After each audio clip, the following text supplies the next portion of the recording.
Halo teman-teman, kembali lagi di channel Rama Putra. Kali ini kita akan membahas sebuah dilema, yaitu metode pembelajaran daring. Dilema ini hampir dirasakan oleh sebagian besar masyarakat Indonesia yang utamanya kelas menengah ke bawah. Dan di sini juga saya juga coba menaruh poin-poin yang penting di dalam laptop saya yang ada di sini, gitu ya. Seperti yang kita tahu ya. Oh iya, sebelum saya memulai, saya coba ingin introduksi dulu gitu ya, soal apa itu daring, apa itu luring gitu ya kan. Karena teman-teman perlu tahu dulu nih dasarnya nih. Kalau daring itu akronim, kepanjangannya dalam jaringan. Kalau luring itu juga akronim, kepanjangannya luar jaringan. Nah, seperti yang kita tahu, kalau daring itu sebuah pembelajaran jarak jauh melalui jaringan internet, dan biasanya toolsnya 3 tuh secara umum. Grup sebagai media, WhatsApp sebagai media grup dalam sekolah atau kelas. Nah, Google Meet sebagai media penjabaran buku-buku yang harus dipelajari, dan juga Zoom biasanya sebagai media dialog untuk menyampaikan atau melakukan transfer of knowledge kepada peserta didik gitu ya. Nah, selanjutnya sekarang kita akan mulai.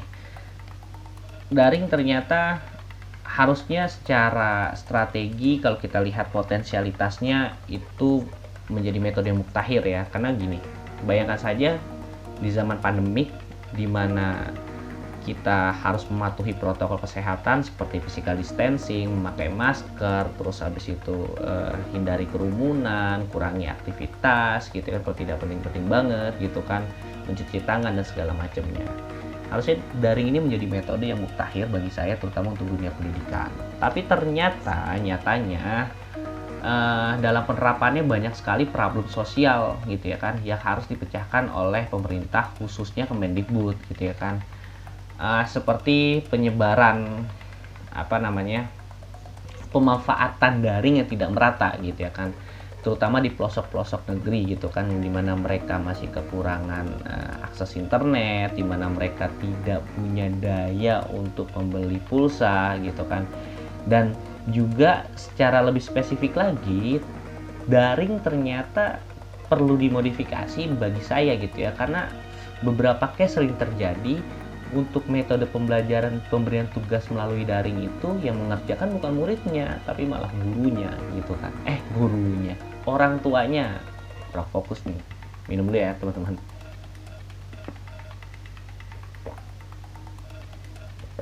Nah, seperti itu teman-teman. Itu yang menjadi keprihatinan. Yang pertama secara eksternal adalah problem soal infrastruktur internetnya. Yang kedua secara internal adalah problem penyampaian transfer of knowledge atau seperti tugas gitu ya kan, yang itu digarap gitu ya kalau bahasa slangnya, yang itu selesaikan tugas-tugasnya malah oleh orang tua atau sanak family-nya gitu ya kan.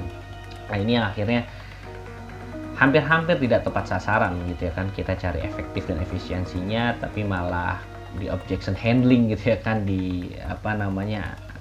ada saja gitu ya, dibantu oleh orang tuanya atau sanak family-nya, dan bahkan itu akhirnya membuat tugas-tugas orang tua semakin banyak gitu ya kan. Nah, terus yang lainnya juga banyak juga, karena kita Indonesia ini kan terkenal punya sosial kapital yang kuat gitu ya. Maka bantuan masyarakat itu cukup banyak gitu ya, sebagai gerakan saya bilangnya gerakan empati gitu ya, untuk membantu peserta didik ini supaya bisa terus beraktivitas di dalam dunia pendidikannya. Misal beberapa contoh gitu yang saya catat di sini. Yang pertama elemennya adalah dari kantor kelurahan gitu ya kan. Itu ada di Bandulan, Kecamatan Sukun, Kota Malang. Dia memberikan akses internet gratis gitu ya kan. Jadi peserta didik di situ beraktivitas dalam satu ruangan gitu ya, diberikan oleh kelurahan itu, dan dia belajar gitu kan, ini gratis gitu tanpa bayaran, mereka belajar di situ. Nah, yang kedua, ini juga fenomenanya di Polsek gitu ya, Polsek Ciberem, Sukabumi. Jadi dia juga memberikan akses internet gratis gitu ya kan, Nah, akses internet ini apa namanya diberikan sama Polsek itu dua gitu ya, dua akses gitu ya kan. Dalam satu ruangan itu khusus untuk para peserta didik yang apa namanya bisa dinikmati untuk apa namanya mereka belajar sampai dengan mereka bisa belajar dengan normal gitu ya, bertemu dengan tatap muka. Berharap pandemi ini bisa selesai.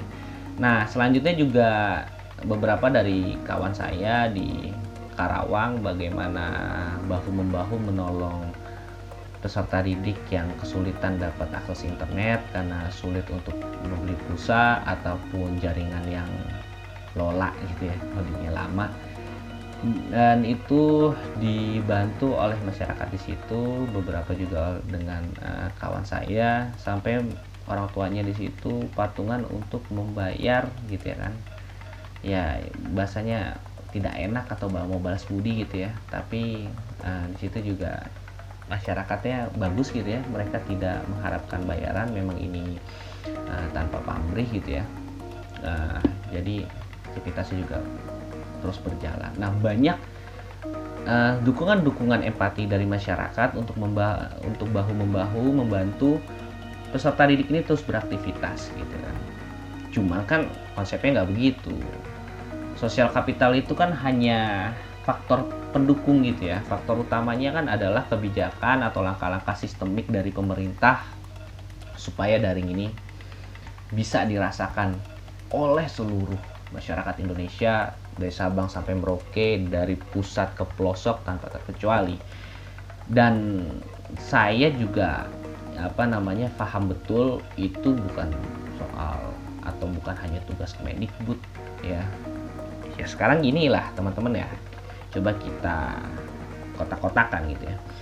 Ketika bicara soal penyebaran informasi yang merata, ya berarti ada campur tangan Kemenkominfo di situ, ya kan.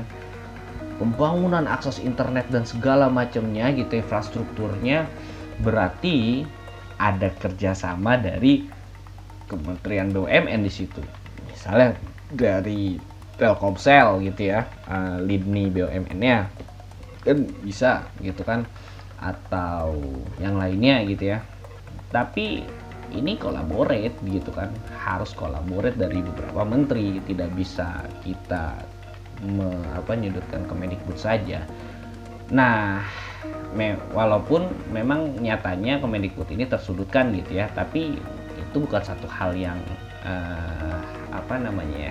tabu dalam iklim demokrasi gitu kan. Kita perlu melakukan aspirasi kita, menyampaikan aspirasi kita, karena sering sekali program pemerintah itu tidak transparan dari mulai persiapan, konsep, perjalanan gitu kan.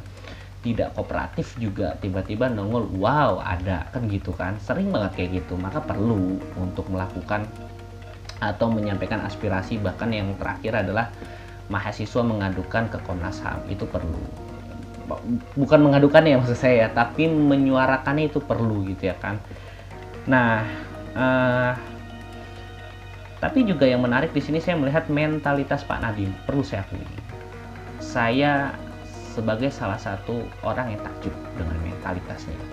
Kenapa? Karena di balik itu semua kekurangan pemerintah, kurangnya atau lambatnya mungkin kerjasama dari beberapa menteri terkait yang harus menyokong dunia pendidikan. Tapi di situ Pak Nadiem ya misal gini kan, kita lihat di salah satu serial TV atau kanal YouTube, yaitu misalnya Mata Najwa atau Narasi gitu kan, Pak Nadiem menyampaikan yang itu menjadi janji-janjinya, yang saya catat di sini kurang lebih ada berapa ya?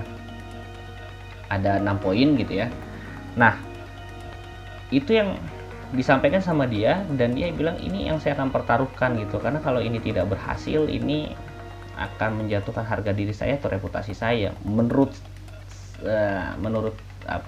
saya pribadi gitu ya, ini statement yang ya mau tidak mau saya bilang konkret gitu ya, di balik permasalahan yang berjibun gitu kan, setidaknya ada komitmen atau strategi yang ia janjikan, ia berusaha betul gitu ya kan, terlihat berusaha betul gitu kan, tapi jarang loh kalau kita coba bandingkan gitu ya statement-statement politisi atau pemerintah yang selalu saja di narasi yang aman, penyampaian yang persuasif, yang diplomatis, bahkan kadang oracle gitu. Oracle itu kayak bersayap-sayap nih, kemana sih sikapnya kan gitu kan.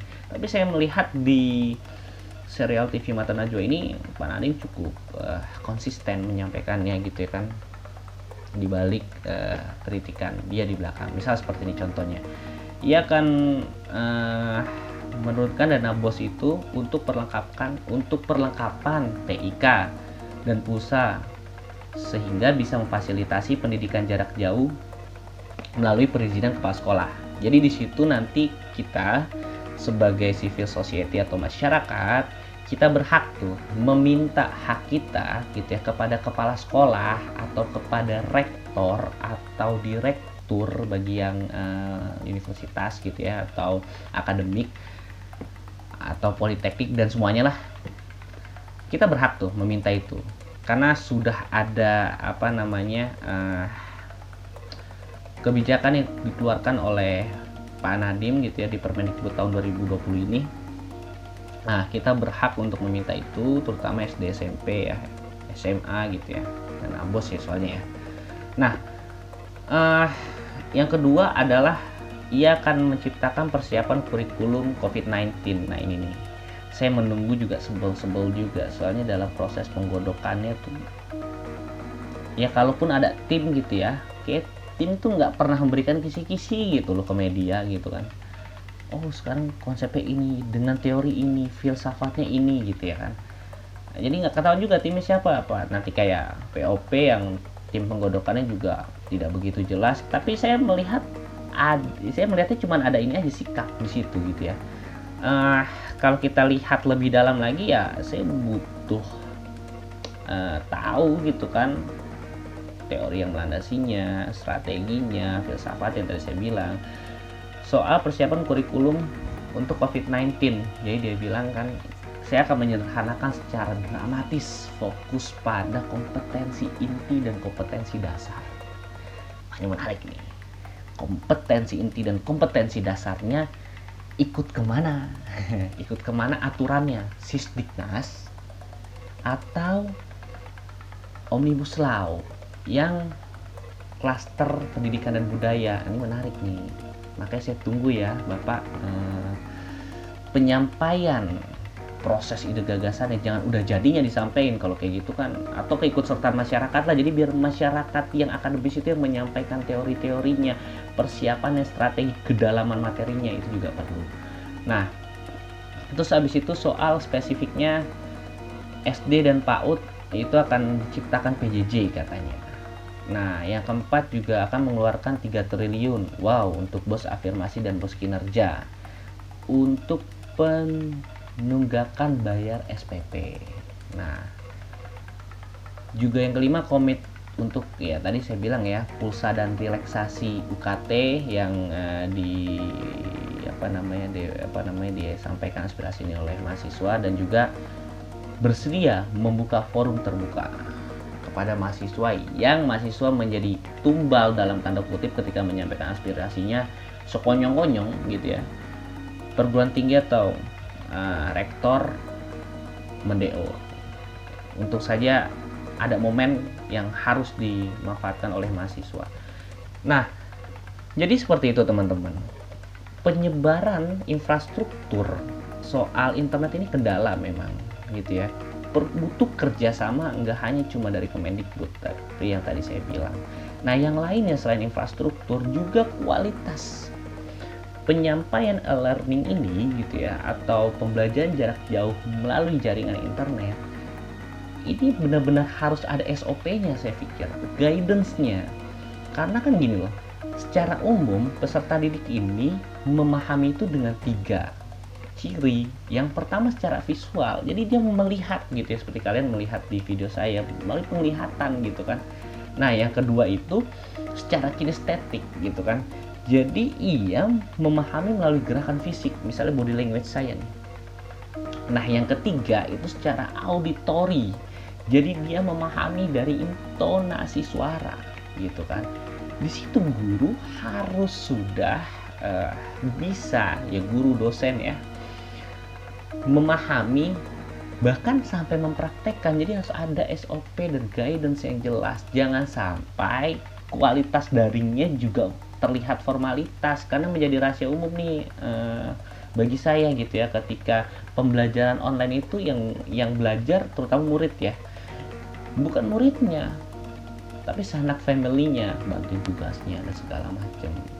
Nah, jadi ya semoga aja itu ada di kurikulum yang Pak Nadiem bilang, dan saya juga menunggu betul nih sehingga kurikulum ini bisa sampaikan dari mulai evaluasi proses sampai dengan akhirnya menjadi hasil gitu kan.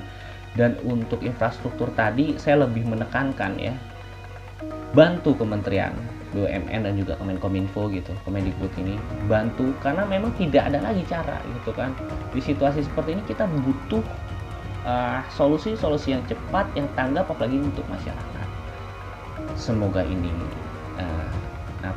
bisa terjadi ya kan, dan ini bisa membantu bangsa kita, dan ini juga bisa membuat kita jauh lebih maju ke depan, terutama di dunia pendidikan.